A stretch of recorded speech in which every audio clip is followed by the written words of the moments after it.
Selamat datang di Podcast Mina, tempat bercengkrama ringan bersama sahabat Mina Poli di seluruh Indonesia. Setiap episode akan menemani kamu menyelami lebih dalam kekayaan perikanan, menggali insight baru budidaya, dan membawa kamu mengikuti arus perubahan aquaculture. Bersiaplah, karena kita akan memasuki dunia baru.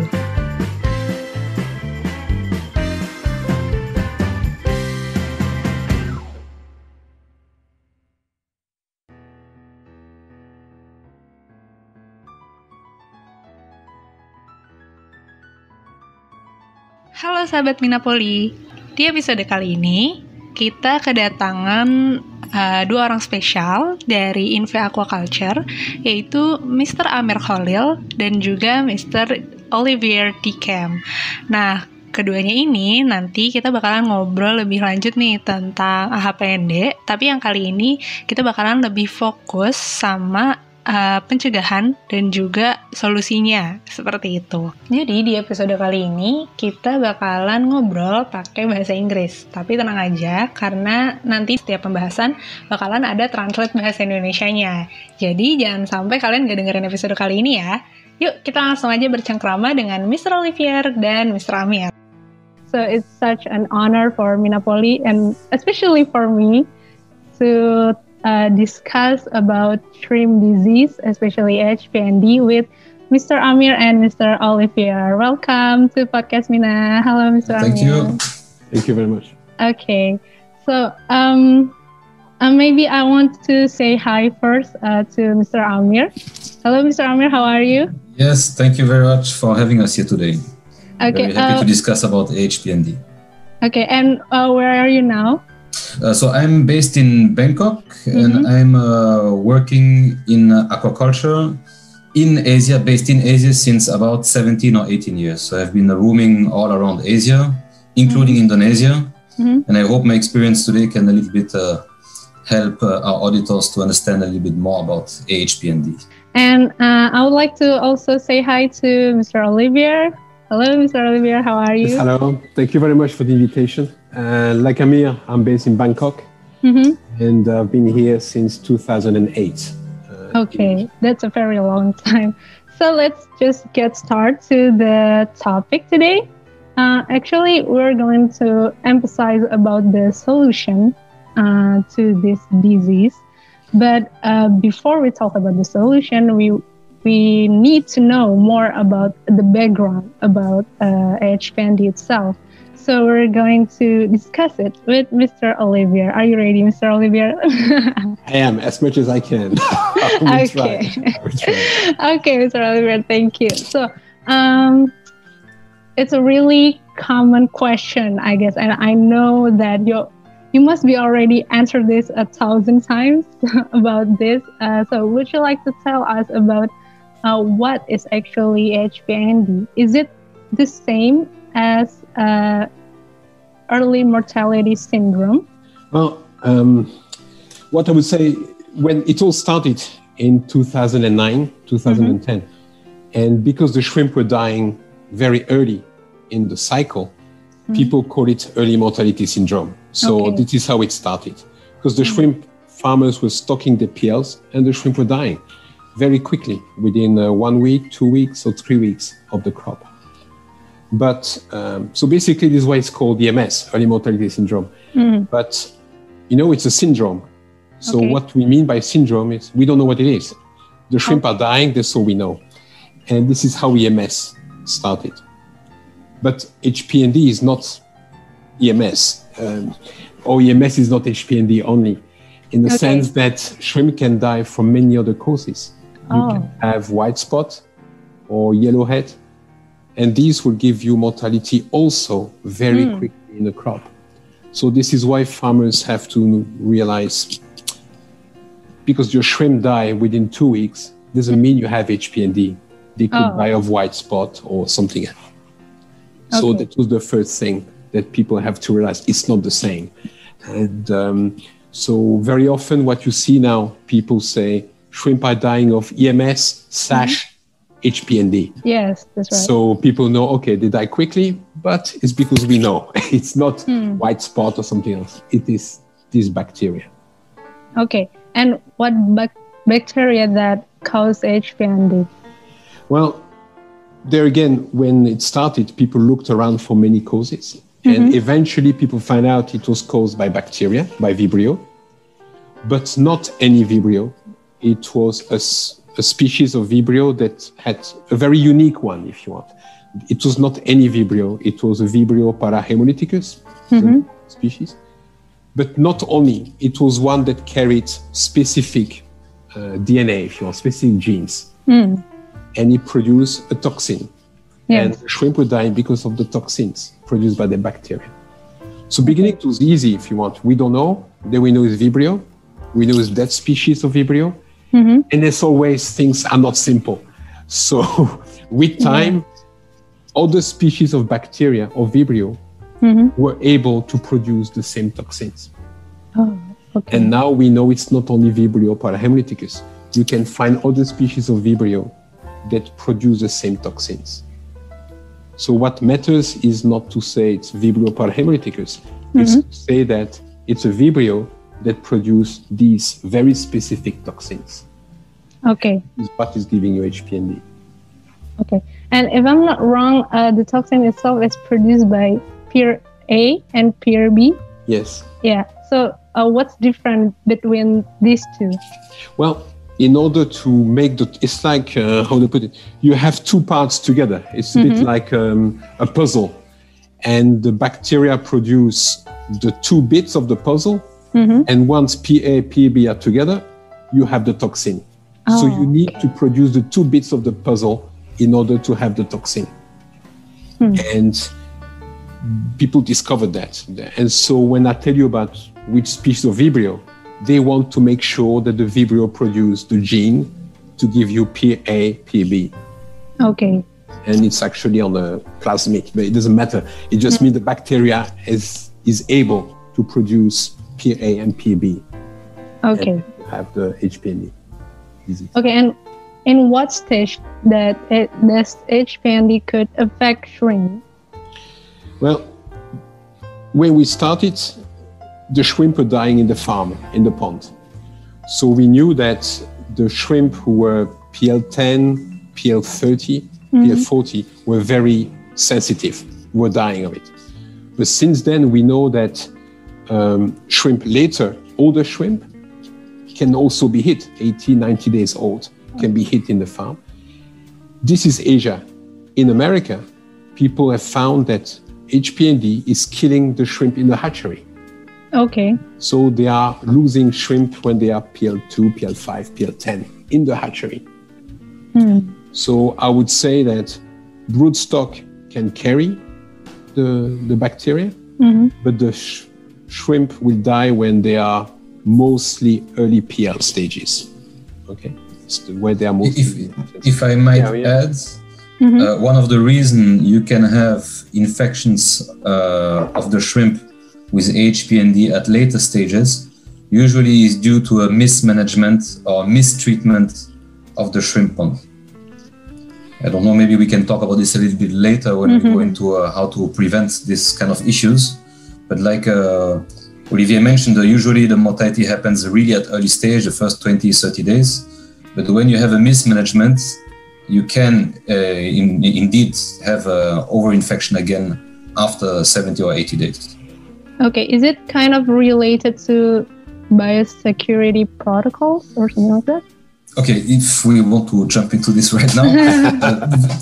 Okay, you know, usually farmers, they don't like to spend money immediately. So they wait until they have a small issue and then they try to treat by using cheap means and sometimes not always legal.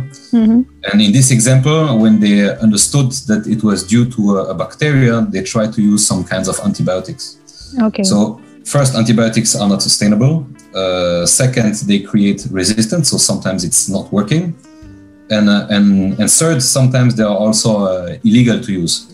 So what happens when they use antibiotic? They mix it with the feed, and you will treat only the internal organs of the shrimp. That means, yes, maybe it can work for a short period, but you will not treat the environment. Okay. And in the environment, you have also bacteria that cause HPND, like Vibrio parahemolyticus. So if you treat only with cheap means that are not sustainable, like antibiotics, you will maybe treat for a short period your shrimp, but not the environment. So the bacteria will infect again on the later stage the shrimp. Okay. We'll talk more about that later. Okay, thank you, Mr. Amir, for the addition. Okay, let's go back to Mr. Olivier. So, as you mentioned before that it was first acknowledged in China in 2009, if I'm not wrong. Yeah. Yes, and then like 4 or 5 years later, it found in Thailand, and then to another country, also Indonesia. So, how this bacteria can spread to another country? Well, first thing you mentioned where it spread. This is they are the official news and the reality. Okay. Okay. Officially, it's in many countries in Asia, but some countries officially do not have HPND. Okay. Even if in the reality farmers are affected by it, it's not officially listed by the authorities. Okay. Okay. So it's basically everywhere. You're right. It's spread everywhere. Okay. And how? It's because the Vibrio, when it started in China, and I think we found out that how it reached Thailand, probably it came with the broodstock. They got contaminated by polychaetes and these kind of things. Okay. So the first thing is a live feed which is used for broodstock. And people thought, okay, first point, it spread, contaminated polychaete, and it moves everywhere like that. After that, it went with contaminated broodstock from Asia to Latin America. Probably think how it moved. After that, it's Vibrio. So Vibrio, you find them everywhere. Yes. So they may be on your zooplankton in the ocean, floating around. Like Amir mentioned earlier, if you don't manage your pond well, you have your Vibrio in there. If you discard the water, it will go in the bay and it will spread around. Okay. So Vibrio is very hard to control. Once it's there, it will basically very easily spread. Okay. So is it also very possible that the Vibrio will transferred from the broodstock pond or the hatchery to the farm, right? Yes. Now, if you look at some diseases, you know the broodstock, if they are contaminated and they produce eggs, the disease can be inside the egg. Yeah, the pathogen is inside. HPND, no. So what it happens is the egg will be the surface of the egg, if you want. We have the Vibrio in there. And this is how you contaminate your hatchery, because you bring the Vibrio with the egg from the outside into the water of the hatchery, and then it contaminates further. Then your PLs from the hatchery are positive. They carry the Vibrio, and then you spread them into the pond. And it goes back to what Amir said earlier. This is how the PL die very quickly in the first few weeks. But Vibrio will be also in the pond. So, I mentioned, if you don't manage your pond well, you can clean your PL from the hatchery. They're good. But you not treat the water or you manage the environment, then this clean PL become contaminated by the Vibrio which are in the pond. So you need to take care of the hatchery and also the ponds in order to control it. So how to detect if there's a infected shrimp? Well, actually, it will always be harder to detect it on the hatchery, right? Because still on the egg itself. So what will you recommend to detect this? You have molecular techniques. I mean, for HPND, you have all the protocols available. Many companies have the tools, the methods available. So a lab can do it for you. And so you know that you can check your broodstock, make sure they're clean. At the hatchery, you can disinfect the egg. You can use different treatments, water first, but also you can use iodine or formalin, this kind of thing. And you can also treat the PLs. Amir can explain later other products that we have that you can use for that. So you can disinfect. But your point how to check you are clean, there's only one way, really. You have to go with the lab. Okay. We will discuss later the signs of disease, but this is basically the best way. Okay. So we usually find this disease on Penaeus panami, right? Is Penaeus monodon or any other type of shrimp is susceptible to HPND also? Yeah, it started with Vaname. People thought beginning monodon maybe are safe, they are less sensitive, but what we find out, monodon can also be hit by it, no problem. And there's work done to show the Chileensis, the Chinese one, and the Japanese one, Kuruma, is also probably affected. So we think that all pinnate shrimp are probably sensitive to HPND. So the answer is yes. It's probably any shrimp will be hit by it. Okay. And what are the clinical signs of HPND? Is there any difference with one country to another country, or they actually have a general clinical sign when infected? It's a bit like you feel when a shrimp is sick, they all look the same. So if you look at what they describe, hepatopancreas is not looking good. The empty gut, soft shell, soft carapace, soft shell. And then you start to see damage to the hepatopancreas, the color, color. And then people said when you take it in your finger, the hepato is a bit harder, not easy to squash. Okay. But to be honest, most shrimp, when they are fragile, weak, or hit, they're going to be empty gut, soft shell, and the hepato looking not too good. And then you have some black dots because the shrimp reacts to the fight. So one more time, at the end, the only one way is to go with the lab, because a farmer can see something is wrong, but to be sure that it is in the end not something else, you should work with the lab. That's true. Okay. So are there other disease that associated with HPND? Yes, because a few years later, the shrimp were hit by EHP, the Microsporidium, the parasite. So typically nowadays, EHP is everywhere. So what you very often see is HPND and EHP at the same time. And in Thailand, we had white spot and HPND. But also people thought, what about white feces syndrome, which is common in Indonesia, in Thailand, in India. And people thought, is the HPND giving you white feces syndrome? I don't think so. I think it's a Vibrio, yes, to get alone or together with the HP. But it's not the bacteria of HPND that gives you as such. So it's not that you need another pathogen to have a problem. HPND will give you a problem alone. Just that Vibrio is bad enough to give you a problem. Okay, thank you, Mr. Olivier. Jadi, di sesi pertama ini, kita tuh diskusi dengan Mr. Olivier terkait background dari AHPND ini sendiri. Nah, beliau ini menjelaskan kalau misalnya AHPND itu tuh nggak sama dengan IMS atau Early Mortality Syndrome yang biasanya tuh suka dikaitkan gitu antara AHPND dan IMS. Nah, sebetulnya IMS sendiri ini itu tuh adalah sindrom, jadi dia belum tahu nih gejala yang menyebabkan si udang ini mati itu karena apa. Jadi dia masih belum diketahui. Nah, karena belum diketahui, jadi disebutnya IMS. Dan biasanya memang banyaknya penyakit-penyakit udang itu tuh gejalanya itu adalah Early Mortality Syndrome ini. Jadi belum tentu kalau misalnya udang kita mengalami IMS itu adalah HPND. Seperti itu.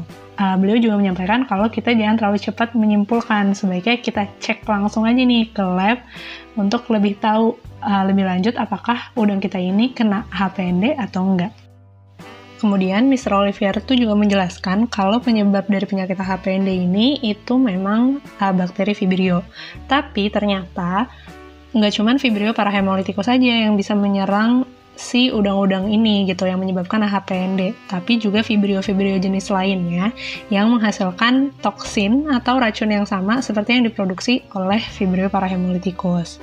Kemudian untuk umur yang biasanya rentan nih di udang yang bisa terkena AHPND itu memang yang sensitif itu umur kayak PL 10, 30, ataupun 40. Dan ini biasanya ditemukan di daerah-daerah Asia. Tapi ternyata nih, di Amerika, itu juga mereka ditemukan di hatchery-nya. Jadi kemudian, beliau juga menjelaskan, sebetulnya ini juga nggak menutup kemungkinan kalau misalnya AHPND ini menyerang di hari pemeliharaan ke-80 atau 90 gitu. Karena di sini pun ternyata juga masih rentan untuk terkena AHPND. Nah, Mr. Amir itu di sini menambahkan, dia menjelaskan kalau kenapa bisa terjangkit di late stage atau di umur-umur yang udah gede gitu lah ya istilahnya. Nah, itu dikarenakan adanya kesalahan atau kekurangan dalam manajemen tambak kayak gitu. Nah, ini tuh juga sedikit banyak berhubungan dengan biosecurity dari tambak itu sendiri. Terus gimana sih cara dia bisa menyebar ke seluruh negara gitu ya? Karena dia fenomena ini nggak cuma ada di Indonesia aja, tapi juga bahkan di belahan dunia lainnya kayak gitu. Nah, menurut Mr. Olivier ini tuh terjadi karena Vibrio ini basically emang ada di mana-mana kan, terutama di air laut gitu. Itu tuh bisa kita temukan secara mudah kayak gitu. Nah, jadi kalau misalnya kita nggak memanajemen kualitas air dengan baik, kita nggak punya sistem dan protokol untuk mensterilisasikan either itu tambaknya ataupun air yang digunakan, ya udah pasti bakalan rentan untuk terkena Vibrio ini. Dan juga Vibrio ini tuh bisa dibawa atau menjangkit induk. Nah, sekali lagi, kalau misalnya kita nggak benar-benar melihat gitu ya, kita nggak benar-benar cross-check induk yang kita gunakan, ini juga bisa menjadi salah satu media penyebaran dari penyakit AHPND ini. Terus gimana sih cara kita tahu kalau misalnya udang di tambak kita itu tuh terjangkit AHPND? Nah, menurut beliau memang cara yang paling efektif dan udah istilahnya paling benar lah ya, itu adalah langsung cek ke laboratorium, karena di situ kita bisa langsung benar-benar tahu nih, dilihat gitu, apakah dia ini memang terjangkitnya oleh AHPND atau ada penyebab penyakit lainnya seperti itu. Walaupun memang kalau misalnya secara klinis nih, ciri-ciri yang bisa kita lihat secara kasat mata itu umumnya adalah seperti kerapasnya itu lembek, kemudian ususnya kosong, dan juga hepatopankreasnya ini terlihat tidak sehat kayak gitu. Dan menurut beliau, sebetulnya gejala-gejala ini pun juga terjadi di penyakit-penyakit lainnya kayak gitu. Jadi memang saya lagi yang paling benar itu untuk tahu apakah dia AHPND atau enggak adalah ngecek langsung ke laboratorium. Kemudian Mr. Olivier juga bilang nih kalau misalnya sebetulnya penyakit ini walaupun sering ditemukan pada udang faname, sebetulnya ini juga bisa menjangkit jenis-jenis udang lainnya, kayak contohnya saya udang windu kayak gitu. Jadi tidak menutup kemungkinan nih, kalaupun kita memelihara udang jenis lain selain faname, kita tetap harus memastikan untuk memiliki protokol biosecurity lah ya, untuk memastikan tambak dan juga udang kita itu bersih dari berbagai penyebab penyakit. So we could move to Mr. Amir to talk more about the prevention and how to control it. So is there any kind of magic solution to treat this disease in shrimp production? Is it possible or no?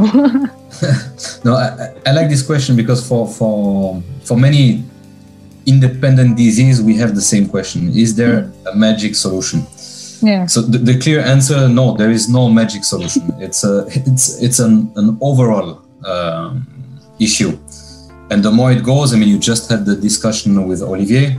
Yes, Vibrio alone can cause big problems, but usually you will find a combination of several issues, which can be a combination of disease or a combination of disease with environmental issues. So I think that the best thing to do is to have an overall pond management, starting before you stock the shrimp. So from the pond preparation to the culture until the harvest. So it's the normal biosecurity rules that you apply for any, to avoid any disease, whether it's related to bacteria or microsporidium or viruses. So in brief, you just prepare well your pond. We have a clean water that is well disinfected. You use probiotics to compete, space competition with pathogen, also to inhibit the capacity of bacteria to multiply. Yeah. Good feeding, good nutrition, immune enhancer, and if you control well the pond like this without having too much water exchange, and so the risk to bring in vectors for disease, then you should avoid getting issues such as HPND. There are many other possibilities in terms of prevention that include also different kinds of production methods, but I think we will talk about this a little bit later. Okay. So, is the pond structure actually could help to prevent this disease? Yeah, no, of course. Depending on your pond design, you can more or less limit the entrance of pathogen and avoid HPND. If you talk about 100% zero water exchanged, closed, completely closed farms, of course, you have less risk to bring in a pathogen. And if your shrimp is in the pond and you don't change water and there are walls around and you limit movement of the people that work in the farm or visitors, of course, your farm will much less be prone to get this disease. Unfortunately, there is investment issues. If farmers don't have this amount of investment capacities to have indoor production, you can always have lined ponds. When you have lined ponds, you don't have the exchange you have when you have earthen ponds. So you limit the capacity of Vibrio to go deep into the soil and to develop in the soil. When you have pond liners, it's easier to clean and to treat liners before stocking or during the culture. So yeah, you have depending on the designs of the farms, you can of course limit the impact of HPND. Okay, and then what the very first step to do, or we could say like first aid that we can use or we can do if the farmer found out that their pond is actually infected by this disease. Okay, there are different possibilities. Let's imagine a farmer realizes after 10 days of stocking his shrimp in his grow-out farm that he has HPND. It's been only 10 days, and if he's certain after a lab analysis that HPND has infected severely his shrimp, I would immediately chlorinate and drain the pond, because you will lose money if you continue to produce. And if it's the first 10-15 days, the farmer did not spend too much money, and to avoid any more loss, then just either drain your pond, or if the shrimp are harvest size, just try to harvest and sell the shrimp. Okay. Other things to do also, if you have, for example, an earthen pond, is to immediately reduce water exchange, so you avoid bringing in more potential pathogen from outside.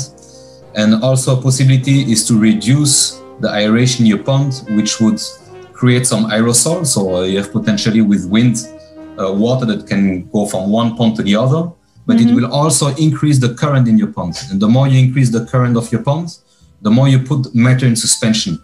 And here again, the Vibrio that will be not in the shrimp, but in the pond bottom, in the soil, will go in suspension in the water and continue to infect the shrimp.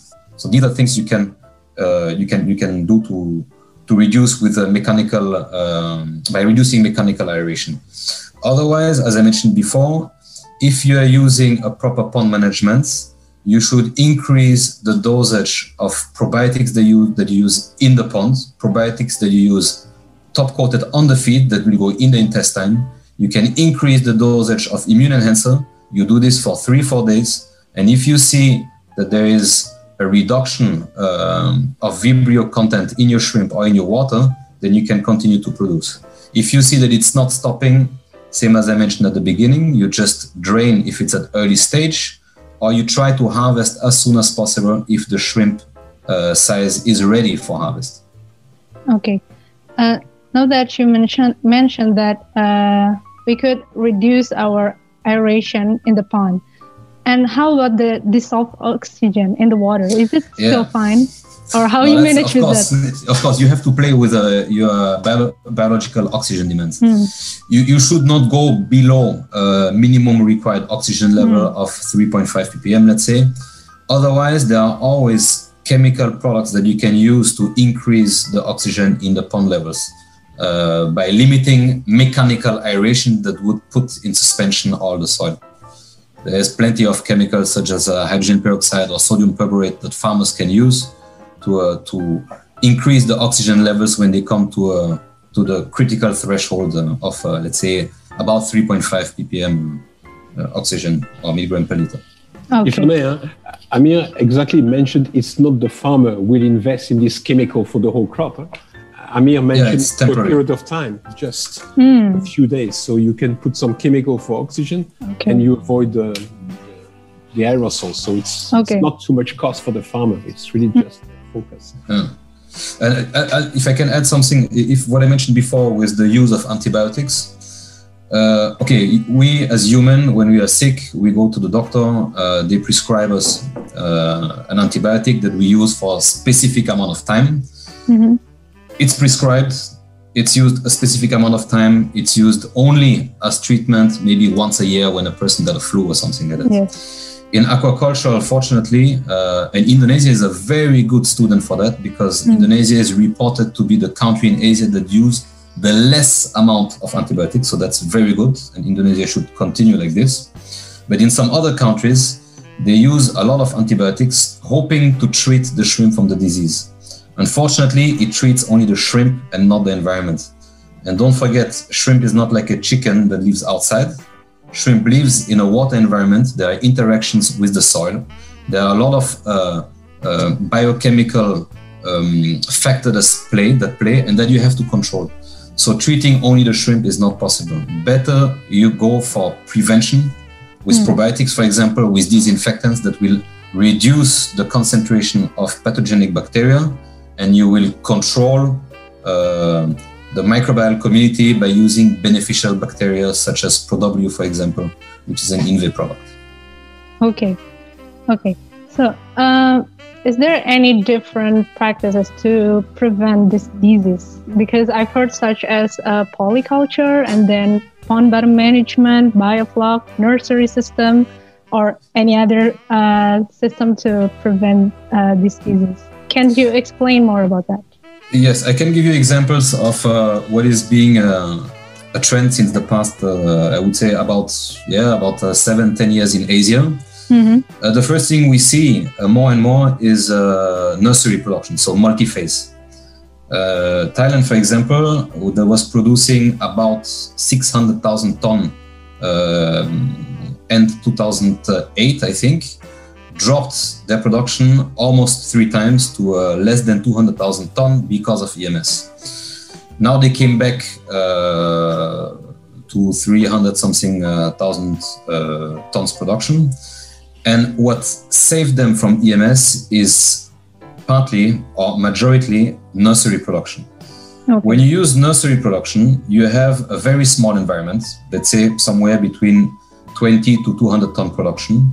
Most of the time it's in either HDPE lined tanks or former big hatchery concrete tanks. You can, for a small amount of money, cover them and make let's say a semi-indoor production, and this will allow you for 20 to 30 days really control the environment, control the water that comes into the nursery, control the feeding, boost the immunity, a kind of quarantine to control that your shrimp is not infected with HPND. After 20 to 30 days, you can move them into a pond that has been well prepared, and then they will stay in a grow-out pond for a short period, let's say 1.5 to 2 months, until they reach a nice sizable harvest size. So you reduce the time the shrimp is in uncontrolled outdoor environments, and you add this nursery stage, which helps you to control very good your shrimp and avoid HPND infection. So I think this is today something that is developing very fast in Asia. The leading countries today, I would say, are Thailand and Vietnam. And if you look at the incidence of HPND, it has strongly reduced compared to 5-6 years ago. So nursery is really helping a lot. So there are now other methods. One of them, which is starting to become also popular in Thailand, for example, which is RAS systems. So the farm pumps in water, and they have a very specific recirculation with a treatment system that is called inline treatment. So when you have your production pond where you have shrimp inside, you have the central drain, which is called the dirty water, that goes to one pond where the water is stored for 1 to 2 weeks. And then you have another pump that pumps out the surface of the production pond, goes to a reservoir, and from this reservoir, it's going to a second one, but in between, there's a 10% chlorine treatment. And the water turns around, so there's almost no new water. So you really limit the risk of bringing in new disease. The farmers will use 10% of chlorine that comes from the dirty water to the new water that will be pumped back into the production ponds. And in the production ponds, people use disinfectants such as Sanopure on a regular basis, for example, once per week at 0.5 to 1.2 ppm to reduce the bacterial concentration in the environment. Of course, a lot of probiotics are added on a very, very frequent basis. So that's the two new methods that are used now in Asia, the nursery and the recirculation system. Okay. How about Mr. Oliver? Have you used another method also like Mr. Amir did? I think the only point, but I think it's part of the, Amir mentioned the need for liner. So basically, if you have Vibrio, they need sediment. They like sediment and organic waste. So the liner allows you, of course, to clean well between crop, but also you can remove some of the organic waste by pumping it out on a regular basis. So it's one of the management techniques you can have to make sure you don't have organic waste accumulating. Obviously, the probiotics help because they degrade the waste, and also they will fight with the Vibrio in the waste or in the feces. So it's all techniques to avoid that you have organic matter at the bottom. So removing it physically and treating it with probiotics. So these are the two approaches that I use. To avoid that the farmer has to spend too much money. They are the best technique. We know the dream. You can do it, but you need to spend a lot of money to do that. So most farmers want to try something intermediate, invest, but not so much money. And like Amir mentioned, nursery is very nice because it's a quarantine. You can check the animals, you can see them, if there's a problem, and you can make them stronger before you put them in the pond. And after that, the management after that. So this is really the approach that is taken by most farmers, I think. Okay, Mr. Amir, is there anything you want to add? I'm okay. This is, I think, a very interesting point because we are talking about new technologies, and we can see that farmers are really evolving on a daily basis. So you can have a farmer that was very successful for 5 years. He still every time will try to improve himself, fine-tune a little bit, control more things. So that's why we evolve on a daily basis. But even without these new production methods, for smaller farmers that maybe don't have the capacity of investing in nursery ponds or membranes to cover or agriculture net to reduce the variation of pH because there is a lot of plankton bloom. I think traditionally, if you want to produce shrimp, general management, you use disinfection for the inland water. You use environmental probiotics on a very frequent basis. Of course, you choose high quality probiotics such as Bacillus. You use Bacillus top coated for the feed, for the intestine, and immune enhancer. That's the 4 core things you need to have, let's say, a general control of your nutrition, the environment, and the preparation of the pond. If you do this properly, of course, following the correct dosage, you should not encounter too many issues. Okay, thank you, Mr. Amir. So there's a lot of method out there. No, I want to ask both of you, is there any particular consideration to decide which method that we could or we should use to prevent HPND? For you mean for Indonesia Yeah, or also could be in the occasion in Thailand or Vietnam also? Like any particular consideration to use some kind of prevention? Yes, okay. For me, okay, we are talking about prevention in grow out, but Olivier mentioned it before. It can come from the hatchery with the broodstock.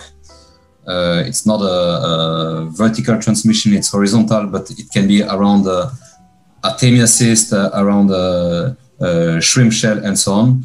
So really, the prevention should start at the hatchery level. Use high quality, first you use a hatchery that has very good broodstock, that is known to have very good broodstock, that has SOPs, GMPs, and so on.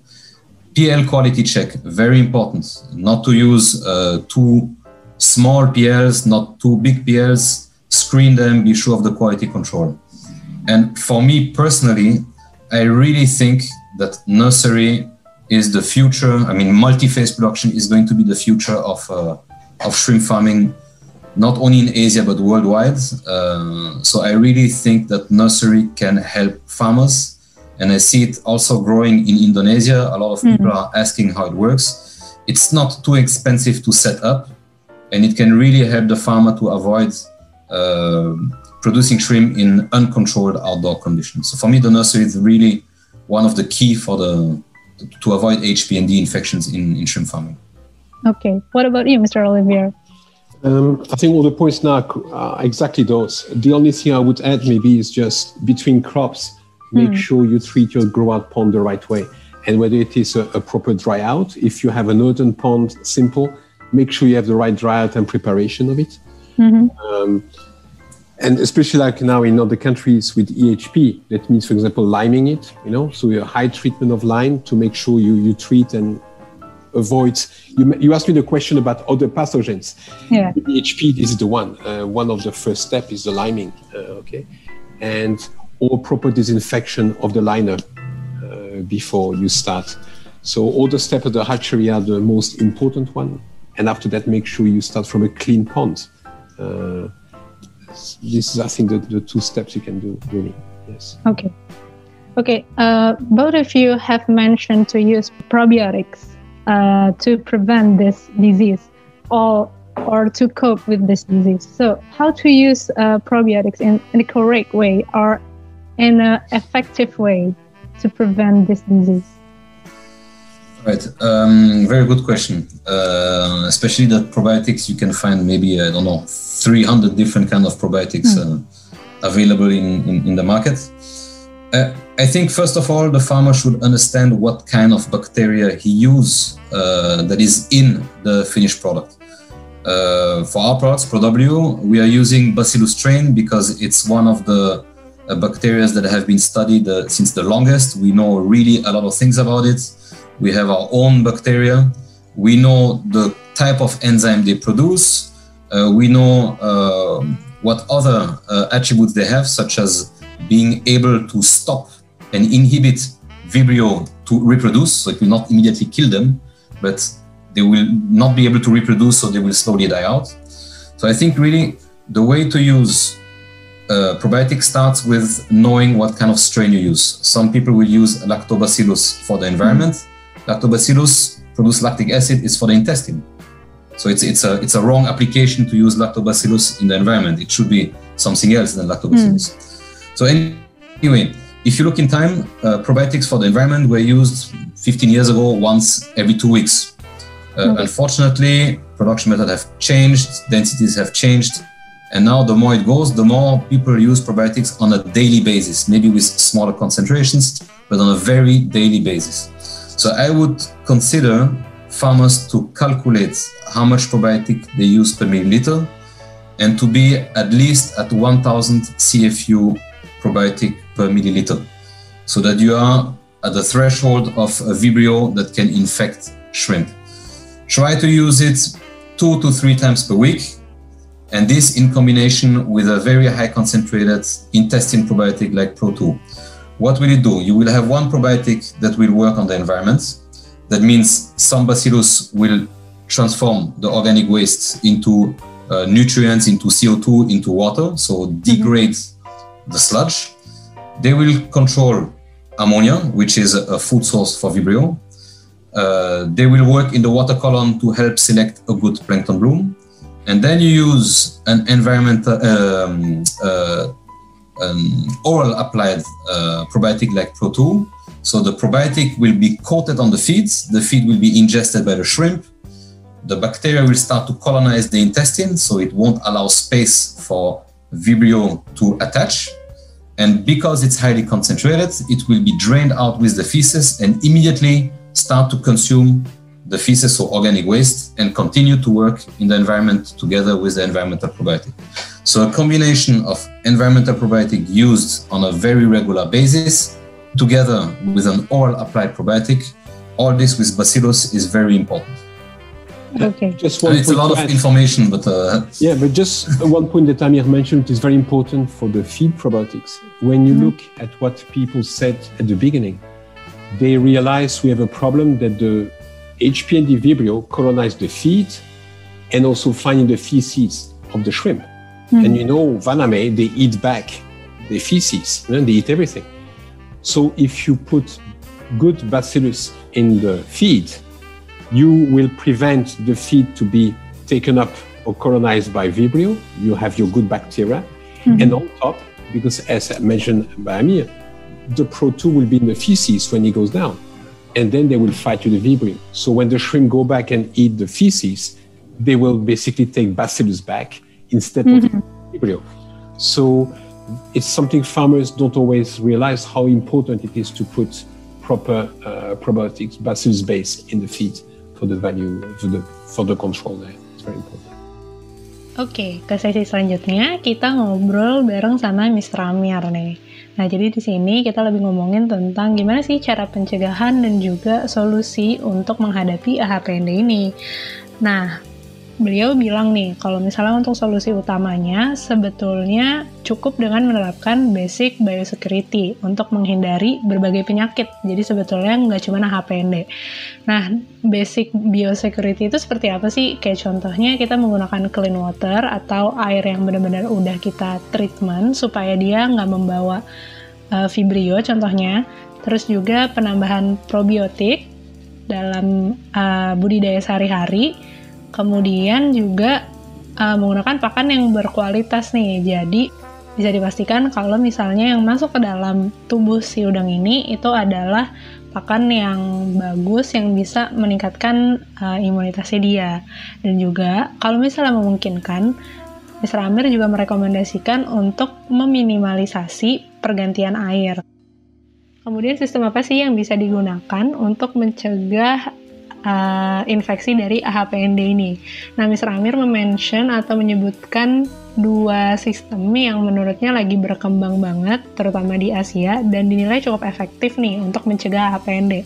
Yang pertama itu adalah nursery system, atau mungkin secara familiar kita bisa menyebutnya kayak pendederan gitu. Jadi, fase di antara dari hatchery ke grow out pond gitu, atau ke pembesaran udang di tambaknya langsung kayak gitu. Jadi di sini itu kita bisa menggunakan sistem semi indoor dan kita nggak terlalu menggunakan kolam yang besar gitu. Jadi di sini kita benar-benar intens mengontrol udang-udang yang kita budidayakan. Jadi di sini kita kontrol dari kualitas airnya, terus kita bisa juga lihat perkembangannya kayak apa, apakah ada yang terjangkit penyakit tertentu atau enggak, dan juga pakannya ini kita bisa optimalisasi juga dengan penggunaan probiotik maupun kualitas pakannya itu sendiri. Kemudian dipelihara selama kurang lebih 20-30 hari nih. Kalau misalnya mereka udah kelihatan kuat dan siap untuk ditebar ke tambak langsung, itu bisa langsung kita tebar kayak gitu. Dan keuntungan lainnya, kalau misalnya kita sudah menggunakan nursery system ini yang kita udah pelihara duluan nih selama 20-30 hari, ini tuh bisa mempersingkat waktu pemeliharaan di tambaknya itu sendiri. Jadi cukup jangka waktu 1-2 bulan itu kita udah bisa langsung panen dengan udang yang kualitasnya juga udah baik dan juga sehat seperti itu. Sedangkan sistem atau teknologi yang kedua yang bisa digunakan adalah RAS system atau Recirculated Aquaculture System. Jadi di sini itu konsepnya adalah mengurangi pergantian air tadi, karena kan air sebagai media yang sangat mudah gitu ya untuk membawa penyakit. Seperti itu. Jadi di RAS system ini itu adalah menggunakan air yang sama berulang kali di dalam kolam atau tambak pemeliharaan seperti itu. Jadi air yang udah selesai dipakai nih atau biasa disebut sebagai air yang kotor itu nanti akan ditreatment dan juga difilter untuk menghasilkan air yang istilahnya baru lagi kayak gitu. Dan juga nanti ketika air ini udah masuk ke dalam kolam pemeliharaan, nantinya di dalam kolam yang ini juga akan ditambahkan desinfektan seperti itu untuk mengurangi bakteri yang ada di dalam airnya. Tapi Mr. Amir di sini juga menekankan dan menambahkan gitu ya, kalau misalnya itu kan tadi kita butuh membangun sistemnya. Nah, kalau misalnya ternyata kita udah punya struktur atau bentuk tambak sendiri yang nggak menggunakan RAS maupun nursery system, itu nggak apa-apa. Kita tetap bisa mencegah masuknya AHPND ke tambak kita. Gimana caranya? Yaitu dengan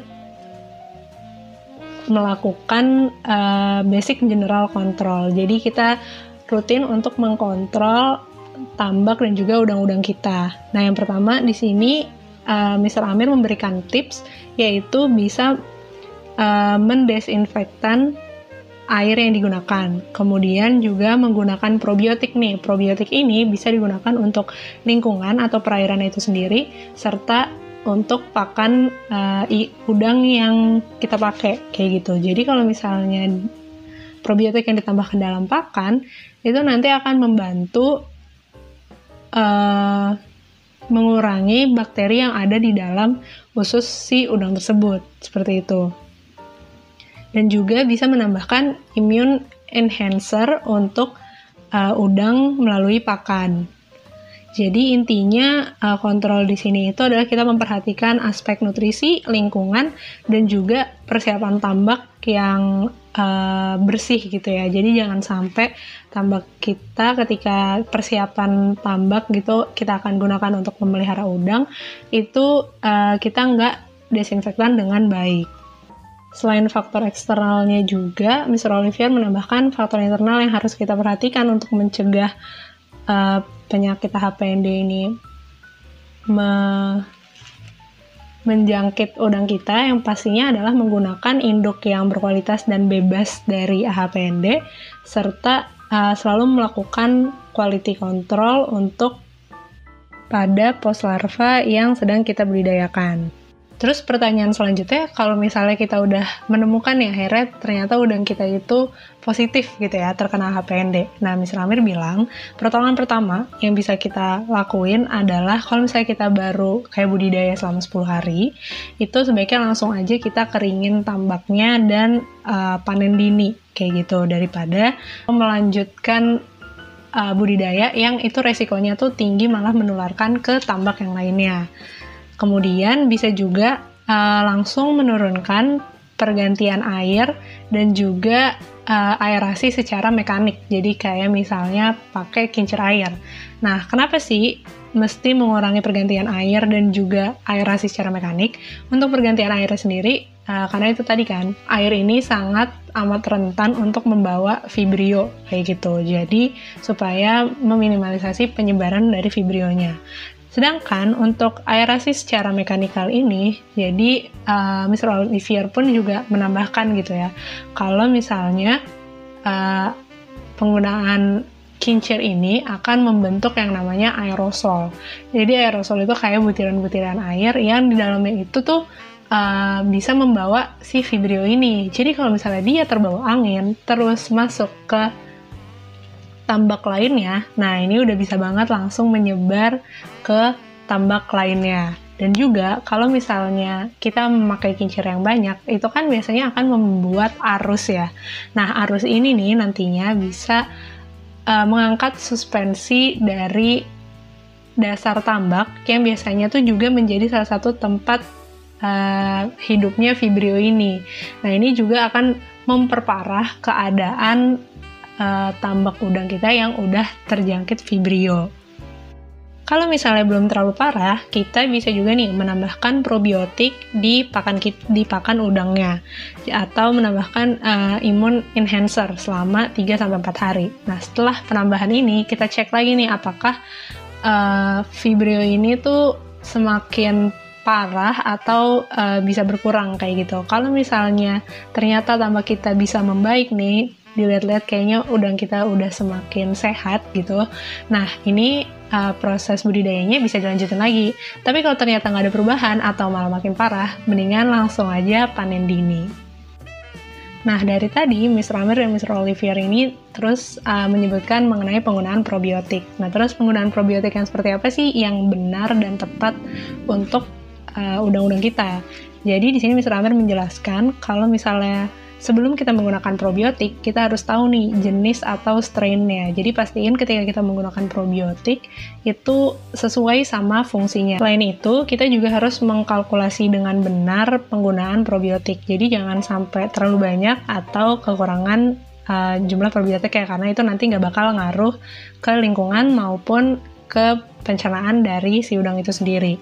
Kemudian kalau udah kita kalkulasi, sekarang ini kita lebih disarankan untuk menggunakan probiotik ini dalam aktivitas budidaya sehari-hari, karena sekarang juga kan semakin intensif nih kita membudidayakan udangnya, jadi lebih direkomendasikan untuk memakainya itu sekitar 2-3 kali dalam seminggu. Tapi dosisnya jangan lupa ya, harus diperhitungkan.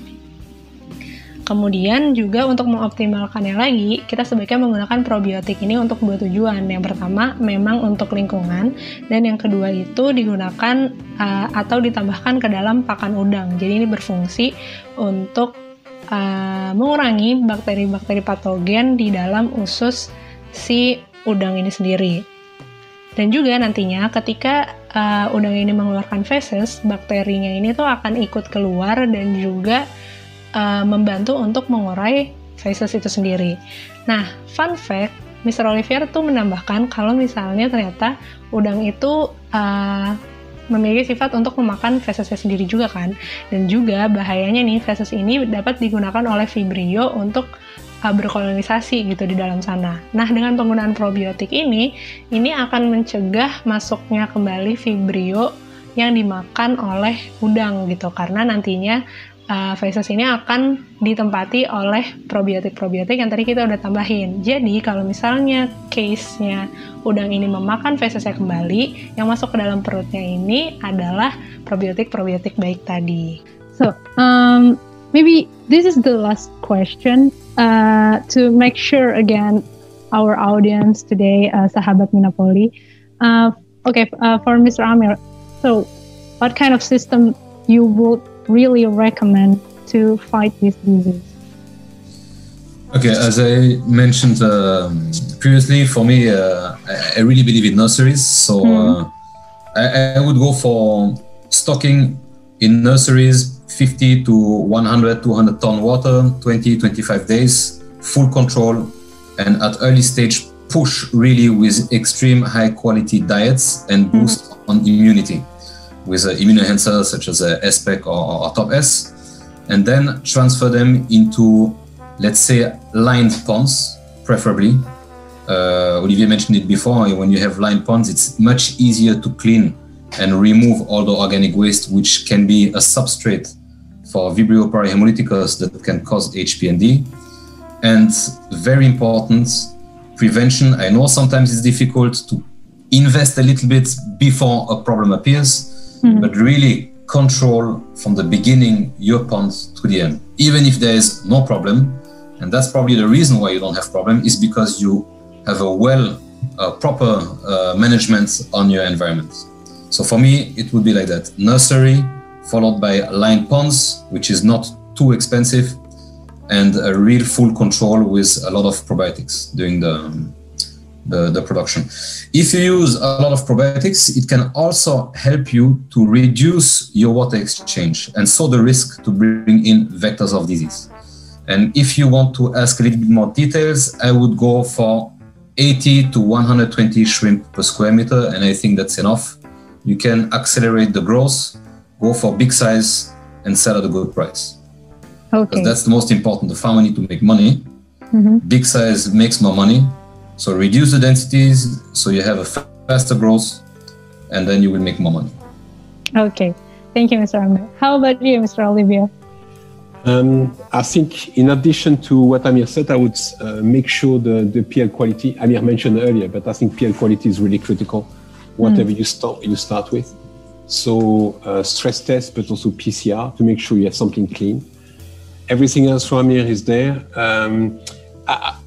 Also, I think farmers have to look at the cost of prevention, because farmers don't like to spend money as an insurance. You know, they only spend money when they have a problem, not before. Yeah. And here they have to see, okay, if I spend X dollar now, how much benefit do I get? Or do I wait until I have a real problem? Then I have to spend so much more. And normally it's not working. Once you have, like Amir mentioned at the very beginning, if you are hit by HPND in your pond, good luck to control it. It's almost impossible once it gets out of hand. So farmers have to think, okay, what is the value of putting a little bit of money at the beginning to prevent that? I think that's what I would look at. How much money am I prepared to put at the prevention? Okay. See the return on that. So it's better to invest a little bit more at the beginning to prevent instead of using a lot of money at the end, and we lose a lot of shrimp already. Exactly. Correct. Okay. Okay, thank you very much for Mr. Amir and for Mr. Olivier for today's discussion. It's really fun, and it's actually really easy to understand more about the solution of this disease. Once again, thank you very much. So any last word for today's episode? Maybe a motivation for shrimp farmer out there who's still coping with this disease? From Mr. Olivier first, maybe? I think the message to say is that, like, step by step, you know, there's a lot of information available, and farmers have to look at what they have at their facility and what can be done, not step by step, you know, improve one part, then the next, not dreaming of investing in a crazy system that you can see. It looks nice, beautiful, but it's crazy. Just be realistic, but invest and improve every crop, recording what you have now and see how you, and HPND is an example of a pathogen that Thai farmers find a way of controlling step by step. It was not easy. You could see how many years but they found ways. And that's what I would say. So not to be pessimistic, just to see, okay, I just need to look at it and see which part of my farm I need to improve in order to cope with that pathogen. Okay, thank you, Mr. Olivier. And how about you, Mr. Amir? Yeah, I mean, I think Olivier mentioned it very good, step by step. Like I said before, everything is about fine tuning. Today, the farmers are evolving every day, and like Olivier mentioned, small things make a big thing at the end. Not everything in one time. Another thing that I really like is all the shrimp clubs sharing information, and when farmers sit together. I've seen this many times. The guys go to the coffee shop, sit together, discuss, and I think this is key. There is no real secret. Sit together, share information, try something new, small things, and at the end, 1 + 1 + 1 + 1 equals to 1 million. So that's the thing to go, is step by step, like Olivier mentioned, fine tune. Every crop you try something new, and at the end, you will get the reward. Okay, so we have to be more optimistic about this, right? Yes. Together we can deal with it. Okay, thank you so much, Mr. Amir and Mr. Olivier. So that's all for today's episode. My name is Larasati Puspita Dewi. Thank you very much, Laras. My name is Amir Khalil. Thank you. Bye-bye. Thanks a lot. Okay, thank you. Thank you.